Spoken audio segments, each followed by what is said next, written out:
Hey everybody, welcome to this lecture on maquettes and busts, but it might more appropriately actually be called maquettes to busts, right? Or even sketches to maquettes to busts, or precedent to sketches to maquettes to busts. Mark, you're killing us here. What's the deal? Why make it so complicated? Well, just saying, that's the process. You look at what's been done in the past. You consider all the sort of, let yourself research. And then you do rough sketches, and then you make a small model. And don't worry about any of the details here. It's all about brainstorming. And then you end up working on your bust. Just saying, that's how it works. So let's start out with what's a maquette. A maquette is a small working model or study for future larger work. Anything you're doing in 3D, it's real helpful. They're typically hand-sized and quick. They're spontaneous, rough drafts, so you're not going to go crazy with excessive details. Their purpose is to consider form, structure, overall composition. Get things figured out so you go, yeah, I could see this. I can see this with more details. This is too big for a maquette. It's like melon size. It's way too big. That's a sculpture. So you want, whoa, that's too small. That's going to drive you crazy trying to work that small unless you're, well, I don't know. Drive me crazy. Anyways, this is about right. Start with about a baseball size. You can do the whole thing with a baseball size ball of clay. And it's going to, something that you can turn in your hands. You can sit on the couch with a towel in your hand, on your lap. And you can really work on details and figure them out, all right? What you're trying to do is map out basic form. You can also use that small model to screw around with expression, right? And other accoutrements. Well, what if I put earrings on it or a weird hat? Okay, fine. But don't get too crazy detailed. I mean, come on, man. This is crazy. You're not gonna, don't do that. You're going to drive yourself crazy. Save the fussing and the details and all the nuances for your actual sculpture, because you'll eventually, when you're faced with that sculpture, you've got the structure figured out, and there you go, the ball of clay in the right, or the thing of clay, you'll have the time on a larger scale for all those specifics, right? That's the idea. So you're figuring out the basic format with these. You get the basic specifics or not. It could be something simple. It doesn't need to be, realistic rendering of a person. But I am considering time in these things. I expect you to put in a certain amount of time. So if you want it to be something really refined or you want it to be something really crude, that's okay. I still want to see the time factor. All right. So why plan beforehand? Well, to consider basic format, which is composition, structure, and so back up the truck. The best way to start doing that is often by beginning with thumbnail sketches, right? You can see how small these are. And that's for basic layout. Basically, do it on a napkin, do it in your notebook, but you can do zillions of them. They're about 2 inch by 2 inches, really small. You can figure out compositional options. You can figure out sequencing. This is all stuff that's not necessarily, 3D, but you can work on ideas. Motion, gesture, exaggeration, all these things you can play around with that could be applied to your sculpture. But for our purposes, which is to make a bust, you're going to consider basic structure. How is this thing going to sit on a table, right? Or, how is it going to be viewed? So specific dimensions, expressions you can explore with thumbnails, but the overall idea of your sketches is that how will the sculpture be viewed? What's the presentation going to be? Here's a stereotypical, classic, format for, and you can see that Arneson used it a lot to make fun of it, really. Oh, and then there is Bob. Speaking of Bob, Bob also did extensively, intricate drawings and sketches. I mean, much more than we would do. He liked to draw. But this led to that. He put a ton of time and effort into this, that led to that. So that's his working style. It might not be yours, but I do know there's a lot of students that are crazy good at drawing in this class, and that would be fun to see all this, your drawings become three-dimensional objects. So the basic idea is rough sketches often evolve into maquettes, right? I can't think of any artists or creative, inventive people who haven't done rough drafts in some form or another, sketches, maquettes, whatever. For 3D artists, this does mean maquettes. In other words, your sketches become small models, right? For example, like this. See all those small models around that artist? That is Jacques Guillemette, the Italian artist. And he made very large pieces, 10, 15, 20 feet tall figures, a lot of them. But they all started as small maquettes, as you saw. Or this fellow, Henry Moore, the British sculptor, who is best known for these large-scale, monumental, really, they're huge. They're all over the world. You have seen them. You just don't know you walk by it. They're everywhere. Or organic abstractions. That was his shtick, right?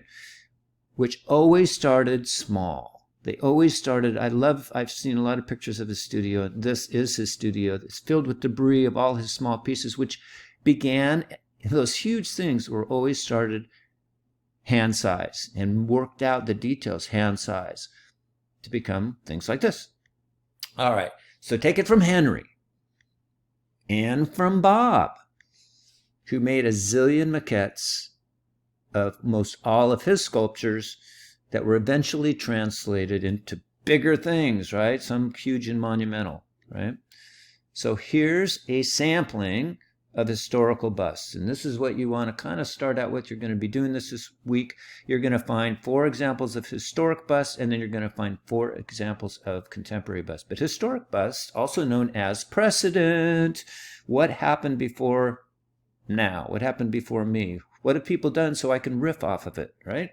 Ancient Egypt. So I'm just going to fly through these, but it just give you a sampling. Any one image I show you, there's a zillion other examples.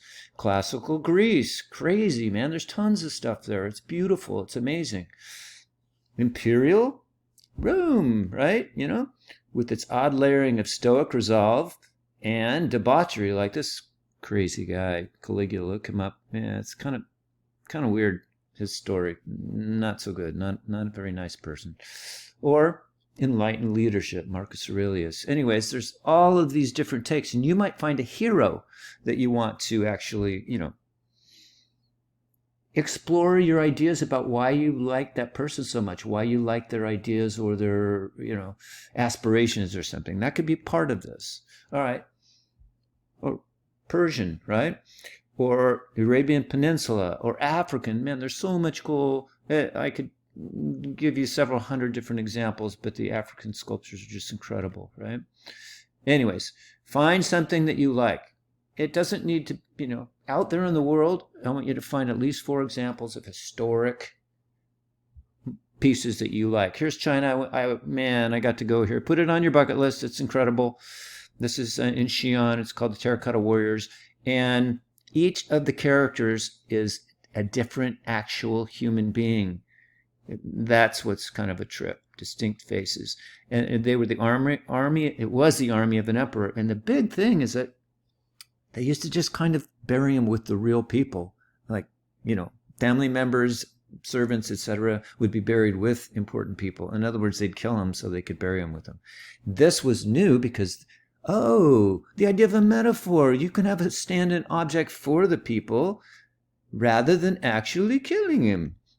What a concept. That might have had something to do with this that was also around in China at this time and budding, which is Buddhism, right? So anyways, that was a big deal. Mayan, different, of course, continent, but different, view on the world and different, kind of feel about things. This is a horrible slide, but I show it because you got to see the back. It's this whole storyline on the inside, which is the back of this piece, right? It's incredible. It's almost like the brain, and it looks almost like brain matter, but it has a story going on.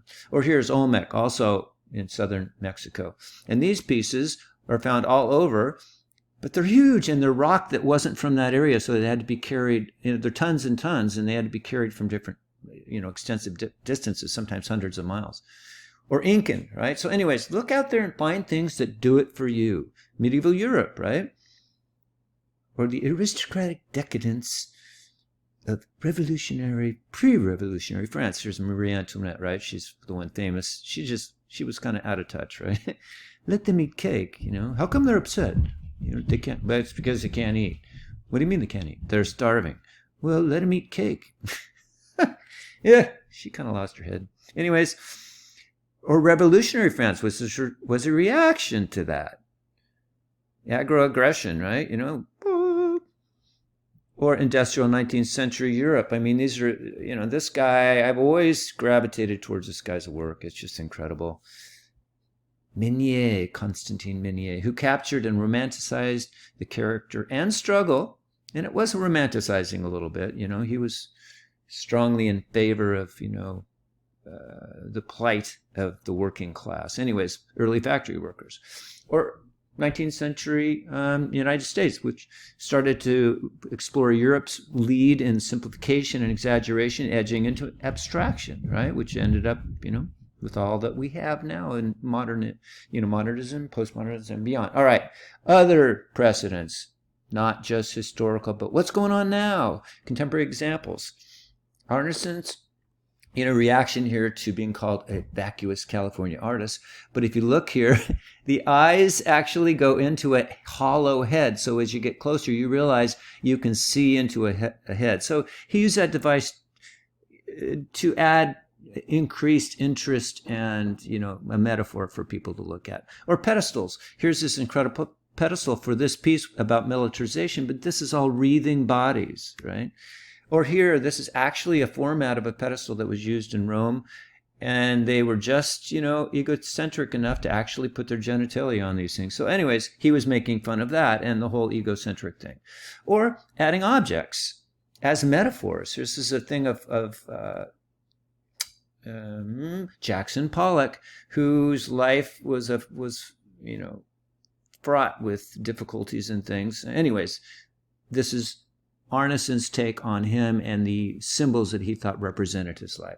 Or think about other ways you can format your sculptures. Dangling elements, moving parts, fantasy sculpture, right? Some architectural elements. Vertical stacking, right? Tumble stacking. Or here Picasso's using historical references. Well, he is using historical reference. He's riffing totally on African art. This guy went and saw African art, and this was his reaction. And then Arneson riffs off of Picasso here. So anyways, there's lots of stuff. Comical stereotypical stereotypes of who we are and what we think we are. Animism, giving spiritual sort of aspects to nature. Oppression, the surreal. Or think about making hybrids, the not so human. Or the really demonstrative, caricatures, all right, or expressions. The claustrophobic, the mingled identities. I mean, these are all examples of people exploring different ideas. Graphic overlay. So there's no limits to this. You got to just go out and look. And here's a good way to get around sculpting eyes, right? Or, hey man, I'm just going to do the groovy party dude and give him something to play, all right? Or this is what I don't suggest you do. Don't try to do a meticulous portrait that actually looks like a person. Just for your first ones, I don't recommend it because it's just frustrating. I want you to have fun with this. So try to be more whimsical. Think about metaphor. Maybe it's more cartoon-like. Maybe it's about anime. Maybe it's about fantasy. Maybe it's about dreamscape. I don't know. But don't try to make it, look like your Aunt Josephine or something, or your best friend, or later, not for your first ones. Relax with this one. And don't worry about simplifying parts of it, right? It doesn't need to be all realistic. It can be simplified. It can be segmented. It can have multi-facets. Look at that interesting use of surface. It can be political, Statement. Good typing, Marks. A political statement. Anyways, this is from Cuba. Anyway, fascinating. It can be contemplative. You're thinking about the book you're reading. It can be an applied persona. It can be seemingly easygoing, right? Mother and kids. Perplexity of things missed. Or compartmentalization. Bad typing again. Here's some high school busts. I just want you to see these. These are just incredible, done by 13 to 17-year-olds. And I just think that they deserve incredible kudos for this, right? I mean, there's no age thing on it, right? All done. Anyways, that's enough for now. I want you to think about structure. Goodbye.